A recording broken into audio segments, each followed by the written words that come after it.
Hello students, फिर से स्वागत है हमारे चैनल पर। आज हम आपके लिए लेकर आए हैं बच्चों प्रवाह हिंदी कार्य पुस्तिका कक्षा 6 और 7 के विद्यार्थियों के लिए। तो यहाँ हम करने वाले हैं कार्यपत्रक नंबर 21 से लेकर के 25 तक के कार्यपत्रक। एक साथ 5 कार्यपत्रक को हल करेंगे। इससे पहले हमने 20 तक के कार्यपत्रक अपने चैनल पर डाल दिए हैं बच्चों। यदि आपने नहीं देखे हैं तो हमारे चैनल पर जाकर आप देख सकते हैं। तो यहाँ सबसे पहले प्रश्न दिया हुआ है, दिए गए वाक्यों में से विशेषता बताने वाले शब्दों को छांटकर लिखिए।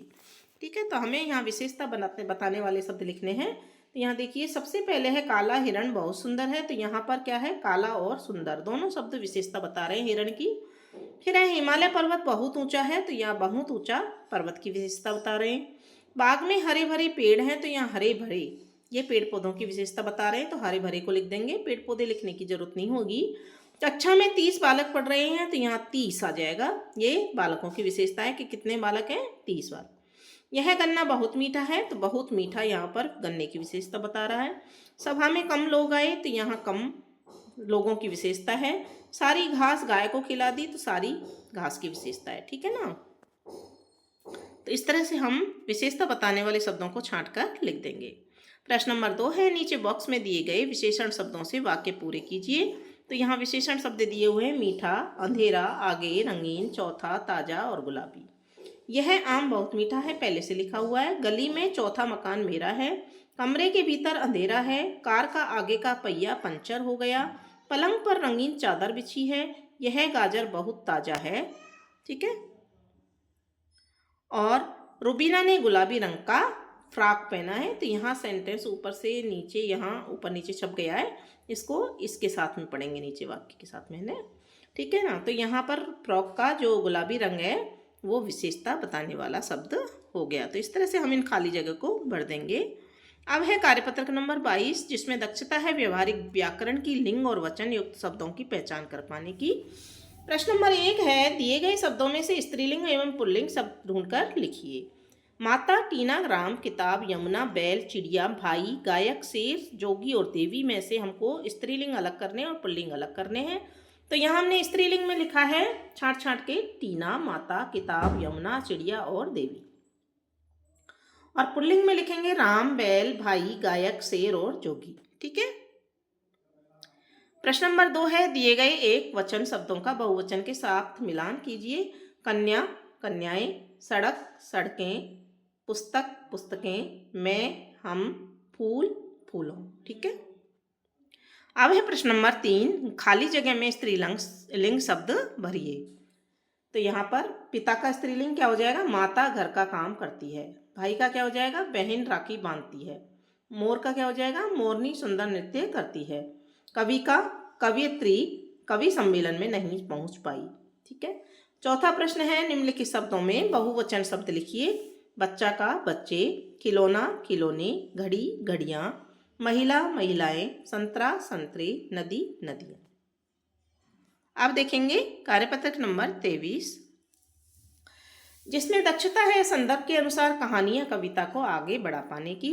नीचे लिखी कहानी को 2-3 बार ध्यान से पढ़िए और कहानी में दी गई खाली जगह को निम्न शब्दों को भरिए। घोड़े, दूर, घोड़े को, डंडा, भी, चिल्लाते, एकत्रित, छांव, अपने, दौड़ाई, वह, मुझे, बार, चोर, नहीं, मैदान में, पता, पहुंचकर, अजनबी, भी, मारे, उसका, आए, की, घोड़े, एकत्रित। इन शब्दों को हमें यहाँ इसमें भरना है। घोड़े पर सवार एक यात्री ने एक गांव के समीप विश्राम करने के उद्देश्य से अपने घोड़े को रोका। वह स्वयं तो पेड़ की छांव में आराम करने चल लगा तथा घोड़े को उसने चरने के लिए मैदान में छोड़ दिया। घोड़ा चरते चरते कुछ दूर निकल गया, जहां से कोई अजनबी हाँककर अपने साथ ले गया। कुछ समय पश्चात यात्री को अपने घोड़े की चोरी के विषय में पता लगा। उसने इधर उधर नजर दौड़ाई। कुछ दूरी पर उसे डंडा पड़ा हुआ दिखाई दिया। उसने वह डंडा उठाया और गांव में पहुंचकर जोर जोर से चिल्लाने लगा, जिसने भी मेरा घोड़ा चुराया है वह उसे तुरंत वापस लौटा दे। एक अजनबी का गांव में इस प्रकार चिल्लाते देखकर सभी लोग उसके पास एकत्रित हो गए। यात्री ने एक बार फिर चिल्लाते हुए कहा, मैं चोर को अंतिम चेतावनी दे रहा हूँ कि वह मेरा घोड़ा लौटा दे, नहीं तो मैं वही करूँगा जो पहले किया था। डर के मारे भयभीत चोर ने यात्री को उसका घोड़ा लौटा दिया। यात्री अपने घोड़े को पाकर बहुत खुश हुआ। एकत्रित हुए लोग और चोर यात्री के पास आए तथा बोले, यह तो बताइए कि आपने पहले क्या किया था। तो उसने क्या कहा, मैंने एक नया घोड़ा खरीद लिया था। यात्री ने मुस्कुराते हुए उत्तर दिया। तो इस तरह से ये कार्यपत्रक भी आपका कंप्लीट हो जाता है। अब देखेंगे कार्यपत्रक नंबर 24। नीचे दिए गए शब्दों को शुद्ध करके लिखिए। तो यहाँ देखिए, बाहर का बाहर, शारीरिक का शारीरिक, इनमें मात्राओं की जो भी गलतियां हैं हमने सुधार दिए। अधीन का अधीन, दिवाली का दीपावली, पत्नी का पत्नी, बीमारी का बीमारी, चिन्ह का चिन्ह, मिठाइयाँ का मिठाइयाँ। ठीक है। फिर है अशुद्धियाँ दो तरह से होती हैं, शब्द संबंधी तथा वाक्य रचना संबंधी। नीचे कुछ वाक्य दिए गए हैं, उन्हें आप शुद्ध करके लिखिए। अशुद्ध वाक्य देखिए, सबसे पहला वाक्य है बाहर से कोई को बुला दो। तो ये अशुद्ध वाक्य है, बाहर से किसी को बुला दो। वहाँ अनेकों लोग थे, वहाँ अनेक लोग थे। मेरे को तुम्हारे से कुछ कहना है तो मुझे तुमसे कुछ कहना है। नाना जी खा ले, नाना जी खाना खा लो। लड़का पढ़ रहे हैं, लड़के पढ़ रहे हैं। दिव्या को 3 भाई हैं, दिव्या के 3 भाई हैं। को की जगह किया जाएगा। विपुल खाना खाता खाता सो गया, विपुल खाना खाते खाते सो गया। चलो तुम तुम्हारा काम करो, तुम अपना काम करो। ठीक है। कृपया करके मेरी बात सुनिए, कृपया मेरी बात सुनिए।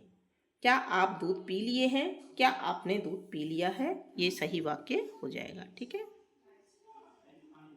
और इसी के साथ में अब देखेंगे हम कार्यपत्रक नंबर 25, जिसमें दक्षता है गद्यांश और पद्यांश को पढ़कर समझ के साथ उत्तर दे पाने की। तो पद्यांश को पहले हम पढ़ लेते हैं, गद्यांश को गर्मियों के दिनों में एक चींटी बहुत प्यासी थी। कुछ देर चलने के बाद वह एक नदी के पास पहुंची। सामने पानी था, लेकिन वह सीधे नदी में नहीं जा सकती थी, इसलिए एक पत्थर पर चढ़ गई। जैसे ही उसने पानी पीने की कोशिश की, वह सीधी नदी में गिर गई। उसी नदी के किनारे पर एक पेड़ की टहनी पर एक कबूतर बैठा था। उसने चींटी को पानी में गिरते हुए देख लिया। उसने चींटी की मदद करने के लिए तेजी से पेड़ का एक पत्ता तोड़कर नदी में चींटी के पास फेंक दिया। चींटी उस पत्ते पर चढ़ गई। थोड़ी देर बाद पत्ता तैरता हुआ नदी के किनारे पहुंच गया। चींटी ने पत्ते पर से छलांग लगाई। किनारे पर आकर उसने पेड़ पर बैठे कबूतर को धन्यवाद दिया। ऊपर लिखी कहानी के आधार पर प्रश्नों के उत्तर दें। कबूतर ने चींटी के लिए पत्ता फेंका। क्यों फेंका था? चींटी की मदद करने के लिए। डूबते को तिनके का सहारा से आप क्या समझते हैं? परेशानी में थोड़ी मदद मिलना। फिर तीसरा प्रश्न है, कबूतर के स्थान पर आप होते तो चींटी की मदद कैसे करते?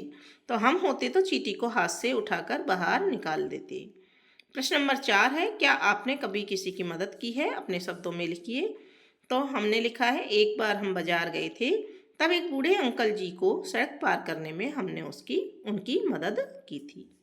प्रश्न नंबर 5 है, नीचे दी गई स्थिति में आप क्या करेंगे? स्कूल में भूकंप आने पर तो हमने लिखा है, सभी साथियों के साथ शिक्षक के निर्देशानुसार बाहर आ जाएंगे। घर का पता भूलने पर उत्तर लिखा है, आसपास में यदि कोई पुलिस वाला है तो उससे बात करेंगे।